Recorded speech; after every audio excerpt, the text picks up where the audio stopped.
ಎಲ್ಲರಿಗೂ ನಮಸ್ಕಾರ. ಉತ್ತರ ಕರ್ನಾಟಕದ ಹೆಬ್ಬಾಗಿಲು, ಯಲಕ್ಕಿ ಕಂಪಿನ ನಾಡು ಎಂದು ಹೆಸರುವಾಸಿಯಾಗಿರುವ ಜಿಲ್ಲೆ ಅದು ನಮ್ಮ ಹಾವೇರಿ ಜಿಲ್ಲೆ. ಇದು ಹಲವಾರು ವಿಶೇಷತೆಗಳಿಗೆ ಹೆಸರುವಾಸಿಯಾಗಿದೆ. ಇದರ ಕೆಲವೊಂದಷ್ಟು ವಿಶೇಷತೆಗಳನ್ನು ಇವತ್ತಿನ ಈ ವಿಡಿಯೋದಲ್ಲಿ ನಾನು ನಿಮಗೆ ತಿಳಿಸಿಕೊಡುತ್ತೇನೆ. ಮೊದಲನೇದಾಗಿ ಹಾವೇರಿ ಜಿಲ್ಲೆಯ ರಚನೆ ಬಗ್ಗೆ ನೋಡೋದಾದರೆ, ಹಾವೇರಿ ಜಿಲ್ಲೆಯು ಗದಗ ಜಿಲ್ಲೆಯನ್ನು ಒಳಗೊಂಡಂತೆ ಮೊದಲು ಧಾರವಾಡ ಜಿಲ್ಲೆಯ ಒಂದು ಭಾಗವಾಗಿತ್ತು.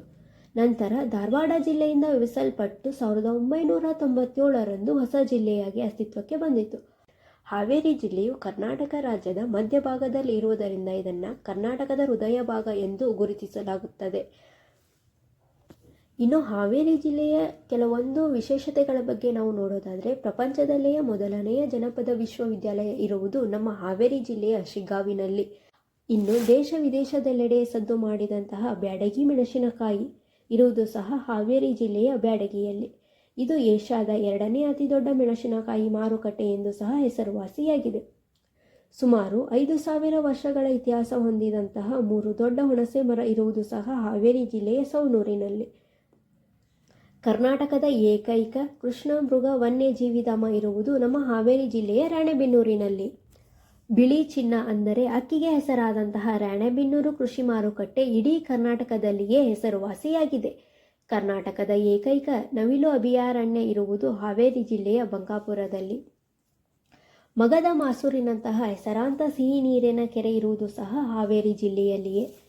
ತನ್ನದೇ ಆದ ವಿಶಿಷ್ಟತೆಯನ್ನು ಹೊಂದಿ ರಾಜ್ಯದ ಪ್ರಮುಖ ಪ್ರವಾಸಿ ಕೇಂದ್ರಗಳಲ್ಲಿ ಒಂದಾಗಿರುವಂತಹ ಉತ್ಸವ ರಾಕ್ ಗಾರ್ಡನ್ ಇರುವುದು ಸಹ ಹಾವೇರಿ ಜಿಲ್ಲೆಯ ಶಿಗ್ಗಾಂವ್ ತಾಲೂಕಿನಲ್ಲಿ. ಅಲ್ಲದೆ ಇತ್ತೀಚೆಗೆ ನಡೆದಂತಹ 86ನೇ ಅಖಿಲ ಭಾರತ ಕನ್ನಡ ಸಾಹಿತ್ಯ ಸಮ್ಮೇಳನ ನಡೆದಿದ್ದು ಸಹ ನಮ್ಮ ಹಾವೇರಿ ಜಿಲ್ಲೆಯಲ್ಲಿ. ಹಾವೇರಿ ಜಿಲ್ಲೆಯು ಸಾಂಸ್ಕೃತಿಕವಾಗಿ ಹೆಚ್ಚು ಶ್ರೀಮಂತತೆಯನ್ನು ಹೊಂದಿದ ಜಿಲ್ಲೆಯಾಗಿದೆ. ಹಾವೇರಿ ಜಿಲ್ಲೆ ಸಾಕಷ್ಟು ಐತಿಹಾಸಿಕ ಹಿನ್ನೆಲೆಯನ್ನು ಹೊಂದಿದೆ. ಶಿಲ್ಪಕಲಾ ವೈಭವವನ್ನು ತೋರಿಸುವಂತಹ ಸಾಕಷ್ಟು ತಾಣಗಳನ್ನು ಜಿಲ್ಲಾದ್ಯಂತ ನಾವು ಕಾಣಬಹುದು. ಚಾಲುಕ್ಯರ ಆಳ್ವಿಕೆಯಲ್ಲಿ ತುಂಗಭದ್ರಾ ನದಿಯ ದಡದ ಮೇಲೆ ನಿರ್ಮಿಸಿರುವಂತಹ ಗಳಗೇಶ್ವರ ದೇವಸ್ಥಾನ ಇರುವುದು ಹಾವೇರಿ ಜಿಲ್ಲೆಯ ಗಳಗನಾಥದಲ್ಲಿ. ಚಾಲುಕ್ಯ ಶಿಲ್ಪಕಲೆಯಿಂದ ಕಂಗೊಳಿಸುತ್ತಿರುವ ಮುಕ್ತೇಶ್ವರ ದೇವಸ್ಥಾನ ಇರುವುದು ಹಾವೇರಿ ಜಿಲ್ಲೆಯ ಚೌಡಯ್ಯದಾನಪುರದಲ್ಲಿ.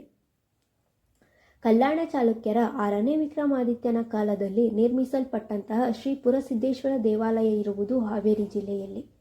ಕಲ್ಯಾಣ ಚಾಲುಕ್ಯರ ಕಾಲದಲ್ಲಿ ನಿರ್ಮಿಸಲ್ಪಟ್ಟ ಕದಂಬೇಶ್ವರ ದೇವಸ್ಥಾನ ಇರುವುದು ರಟ್ಟಿಹಳ್ಳಿಯನ್ನು. ಇನ್ನು ಪ್ರಖ್ಯಾತ ಐತಿಹಾಸಿಕ ಜಕಣಾಚಾರ್ಯರು ಕಟ್ಟಿಸಿದಂತಹ ತಾರಕೇಶ್ವರ ದೇವಸ್ಥಾನ, ಜೈನ ಬಸದಿ ಮತ್ತು ಹಾನಗಲ್ ಕುಮಾರ ಸ್ವಾಮೀಜಿಯವರ ಮಠ ಇರುವುದು ಹಾವೇರಿ ಜಿಲ್ಲೆಯ ಹಾನಗಲ್ಲಿನಲ್ಲಿ. ಬ್ರಿಟಿಷರ ವಿರುದ್ಧ ಹೋರಾಡಿ ವೀರಮರಣ ಅಪ್ಪಿದಂತಹ ಹುತಾತ್ಮ ಮೈಲಾರ ಮಹದೇವಪ್ಪನವರು ಜನಿಸಿದ್ದು ಸಹ ನಮ್ಮ ಹಾವೇರಿ ಜಿಲ್ಲೆಯ ಮೇಡಬೆನ್ನೂರಿನಲ್ಲಿ. ಹಾಗೆಯೇ ಮತ್ತೊಬ್ಬ ಸ್ವಾತಂತ್ರ್ಯ ಹೋರಾಟಗಾರರಾಗಿದ್ದಂತಹ ದಿವಂಗತ ಹಳ್ಳಿಕೇರಿ ಗುದ್ಲೆಪ್ಪನವರು ಜನಿಸಿದ್ದು ಸಹ ನಮ್ಮ ಹಾವೇರಿ ಜಿಲ್ಲೆಯ ಹೊಸರೀತಿ ಎಂಬಲ್ಲಿ.